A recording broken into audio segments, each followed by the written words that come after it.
Magandang araw at maligayang pagdating. I-enjoy ang kwento, mag-subscribe, at i-on ang notifications. Hindi kailanman naging palahinala si Bradley. Sa loob ng 12 taon ng pagsasama nila ni Rachel, naniniwala siyang tiwala ang pundasyon ng lahat. Kaya naman, hindi niya kinukwestiyon ang madalas na pag-uwi nito ng gabi, ang mga naburang mensahe sa telepono, o ang mga biglaang meeting na palagi nitong binabanggit. Si Rachel ay isang event manager sa isang marangyang hotel sa Charleston. Si Bradley naman ay isang financial analyst at palagi niyang nirerespeto ang pabago-bagong iskedyul ng trabaho ng asawa. Ngunit isang Huwebes ng Oktubre, may nagbago. Isang maliit na bagay ang nagpasiklab sa sunod-sunod na revelasyon na hindi kailanman inakala ni Bradley. 5:00 ng hapon nang maalala ni Bradley na hindi niya nasabi kay Rachel na maaga siyang uuwi. Nagplano siya ng isang simpleng sorpresa. Lulutuin ang paborito nitong hapunan, magbubukas ng isang bote ng alak, at marahil ay panoorin ang pelikulang matagal na nitong gustong panoorin. Tutal, anibersaryo nila bilang magkasintahan, isang petsa na tila nakalimutan ni Rachel buong linggo. Hindi ito ininda ni Bradley, hindi siya ang tipo na humihingi ng mga ganoong bagay. Naisip niyang ito na ang perpektong pagkakataon para sorpresahin siya. Kinuha niya ang kanyang telepono at tinawagan si Rachel. Isang ring, 2, 3, bago ito dumiretso sa voicemail. Kakaiba, isip ni Bradley. Halos palaging sinasagot ni Rachel ang tawag niya. Baka nasa meeting. Nagantay siya ng ilang minuto at sumubok ulit. Wala pa rin. Makalipas ang 1 minuto, nag-vibrate ang telepono ni Bradley. Isang mensahe mula kay Rachel. "Busy ako." Kumunot ang noo ni Bradley. 2 salita lang. Walang, "Hi love," walang, "Tatawag ako mamaya," o kahit isang emoji. "Busy ako." Mayroong lamig sa tugon na yon na nagpaalarma sa isip ni Bradley. Nag-reply siya, "Okay, gusto ko lang sabihin na maaga akong uuwi. Anong oras ka makakauwi?" Ipinadala niya ito at tinitigan ng screen, naghihintay na lumabas ang 3 tuldok na nagsasabing nagtatype ito. Ngunit wala. Lumipas ang 5, 10 minuto. Walang sagot. Sinubukan ni Bradley na kumbinsihin ang sarili na nag-o-overreact lang siya, ngunit lalong lumalalim ang kanyang kaba. Tumawag siyang muli. Sa pagkakataong ito, dumiretso na sa voicemail na para bang patay ang telepono nito o nireject ang tawag. Doon na nagsimulang kumulo ang sikmura ni Bradley. Hindi siya ang tipo ng lalaki na nagche-check ng telepono ng asawa o nagtatanong ng mga pribadong bagay. Pero may pakiramdam siyang mayroong matinding mali sa hapong iyon. Nang walang pag-aalinlangan, nagpa siya si Bradley na dumaan sa hotel kung saan nagtatrabaho si Rachel. Madadaanan naman niya ito pauwi. "Saglit na kamusta lang," sabi niya sa sarili. Pumarada siya sa harap ng malaking gusali at pumasok sa lobby. Ang receptionist, isang babaeng blonde, ay ngumiti nang makita siya. "Hi Bradley, anong sorpresa? Hinahanap mo ba si Rachel?" "Oo, nandyan ba siya?" Tiningnan ng receptionist ang kanyang computer at umiling. "Maaga siyang umalis ngayon, mga 3:00 yata." 3:00 ng hapon. Tiningnan ni Bradley ang kanyang relo. Mag-7 na. 4 na oras. Nasaan si Rachel sa loob ng 4 na oras? Nagpasalamat siya sa receptionist, pilit na itinatago ang pagkalito at bumalik sa kanyang sasakyan. Habang nakaupo, kinuha ni Bradley ang kanyang telepono at binuksan ang shared location app na gamit nilang mag-asawa. Ginawa nila ito para sa seguridad, sakaling may maligaw o mangailangan ng tulong. Hindi pa niya kailanman ginamit ang feature na iyon. Tinype niya ang pangalan ni Rachel at hinintay na mag-load ang mapa. Nang lumitaw ang lokasyon, gumuho ang mundo ni Bradley.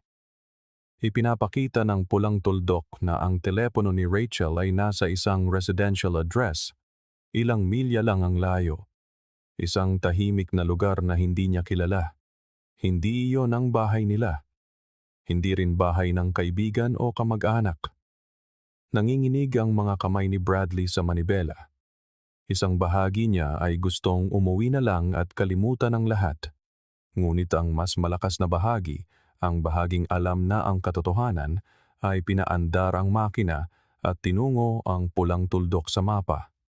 Ang biyahe ay tumagal ng 15 minuto na parang habang buhay. Nang marating niya ang address, nakita niya ito.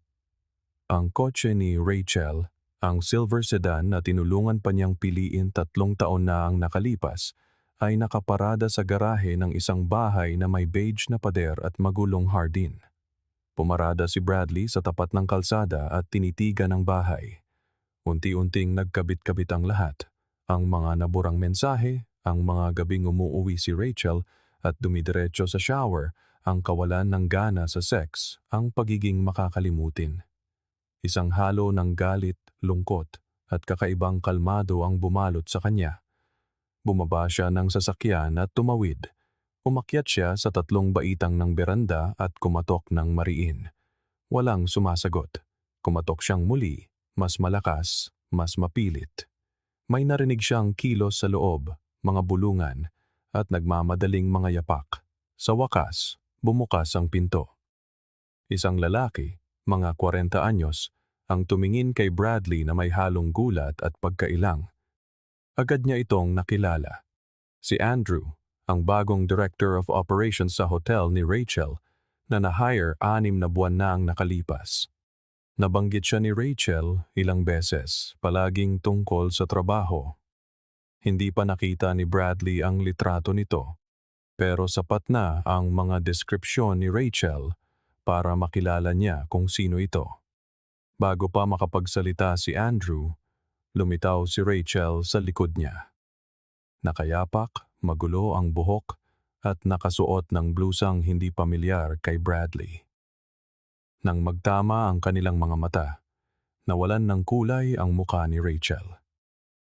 Tiningnan sila ni Bradley at sa isang malamig na kalamigan na ikinagulat niya mismo, sinabi niya, "Busy ka pala ha? Diyan ka na lang. Huwag ka nang umuwi." Tumalikod siya at nagsimulang maglakad pababa. Hinabol siya ni Rachel, sumisigaw, "Bradley, sandali! Magpapaliwanag ako, hindi ito tulad ng iniisip mo."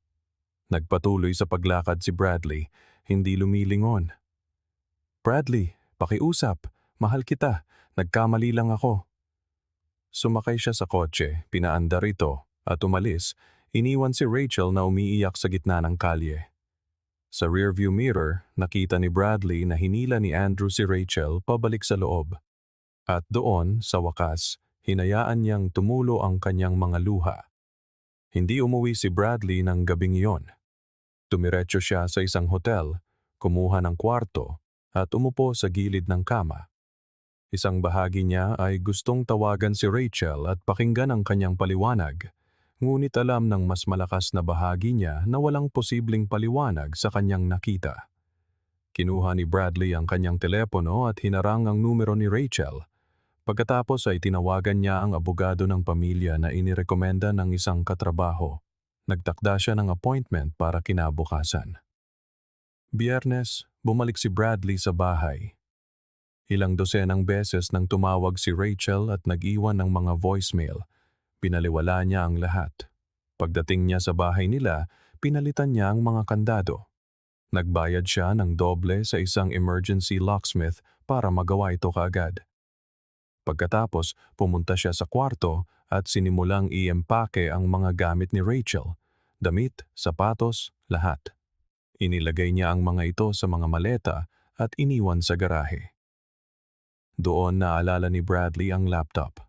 Mayroon silang shared computer na madalas gamitin ni Rachel para sa trabaho. Hindi niya ito kailanman ginalaw ng walang pahintulot, ngunit ngayon nagbago na ang mga patakaran.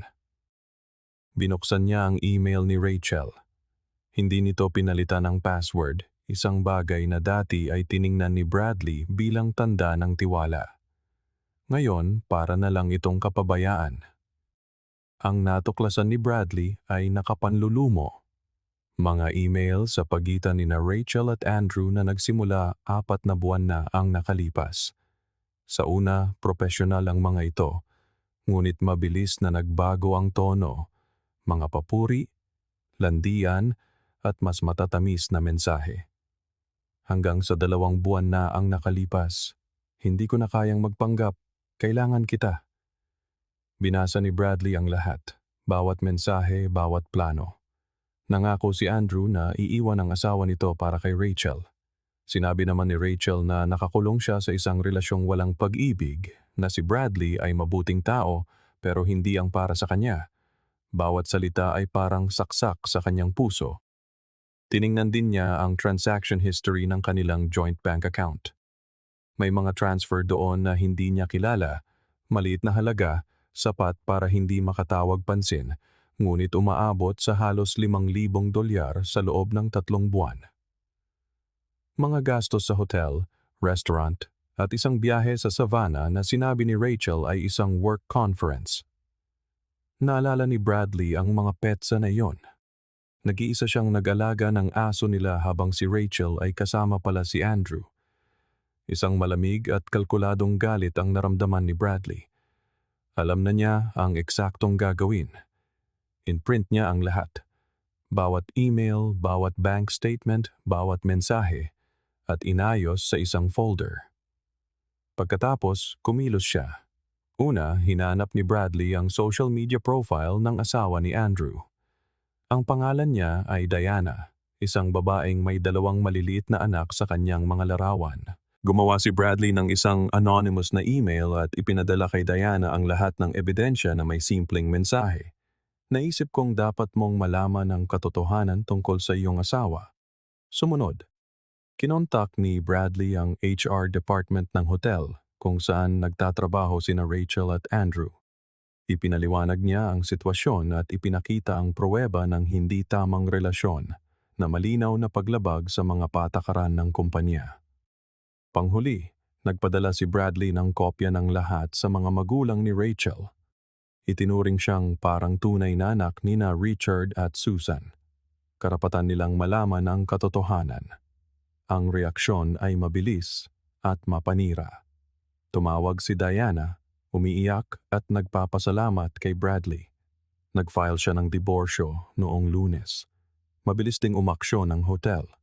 Tinanggal si Andrew noong Martes. Si Rachel naman ay hindi tinanggal, ngunit na-demote sa isang mas mababang posisyon na may malaking bawas sa sahod. Umiiyak ding tumawag ang mga magulang ni Rachel.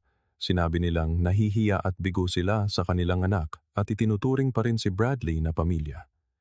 Pansamantala nilang pinutol ang kontak sa kanilang anak na babae. Ilang beses sinubukang bumalik ni Rachel sa bahay. Kumatok, nagmakaawa, umiyak. Hindi siya pinagbuksan ni Bradley. Sa mga procedure ng diborsyo, ipinakita ni Bradley ang lahat ng ebidensya. Dahil sa pagtataksil at maling paggamit ng pera, ipinag-utos ng hukom na mananatili kay Bradley ang bahay, karamihan ng kanilang ipon at ang aso. 6 na buwan ang lumipas, sumali si Bradley sa isang support group para sa mga diborsyadong lalaki. Natutunan niyang hindi siya nag-iisa. Bumalik din siya sa pagtugtog ng gitara, isang libangan na isinantabi niya dahil palaging nagrereklamo si Rachel sa ingay. Ang pagtugtog ay nagparamdam sa kanya na muli siyang buhay. Si Rachel naman ay hindi maayos ang kalagayan. Paulit-ulit siyang nagsisisi sa mga mensahe. Sinira ko ang lahat, sabi sa isa. Sana bigyan mo ako ng isa pang pagkakataon. Hindi kailanman sumagot si Bradley. Si Andrew nawalan ng lahat. Trabaho, asawa, mga anak. Inakusahan niya si Rachel sa lahat ng nangyari bago tuluyang lumipat sa ibang estado. Nakatira na lang si Rachel sa kanyang mga magulang. Nasisira ang kanyang reputasyon sa industriya at napilitan siyang kumuha ng trabaho sa isang maliit na kompanya ng catering. 1 taon matapos ang lahat, nasa ibang lugar na si Bradley. Hindi pa siya muling umibig, pero payapa na siya. Natutunan niyang pahalagahan ang sarili niyang kumpanya. Nalaman ni Bradley na may mga bagay na kapag nasira na, hindi na kailanman maibabalik pa. At ang pagsubok na ayusin ang isang bagay na sira na ay hindi pagmamahal sa sarili, kundi pagsira dito. Nalaman niyang ang dignidad ay mas mahalaga kaysa sa anumang pagtatangka na iligtas ang isang bagay na nawala na. At natutunan niyang ang paggalang sa sarili ay hindi maaaring pag-usapan. Nang hapong iyon, nang sabihin niyang, "Diyan ka na lang, huwag ka nang umuwi." Hindi lang isang kasal ang tinapos ni Bradley. Sa unang pagkakataon sa loob ng 12 taon, pinili niya ang kanyang sarili. Salamat sa panonood ng video. Kung nagustuhan mo ito, huwag kalimutang mag-subscribe sa channel at i-on ang notifications para hindi ka mahuli sa mga susunod na update. Hanggang sa muli.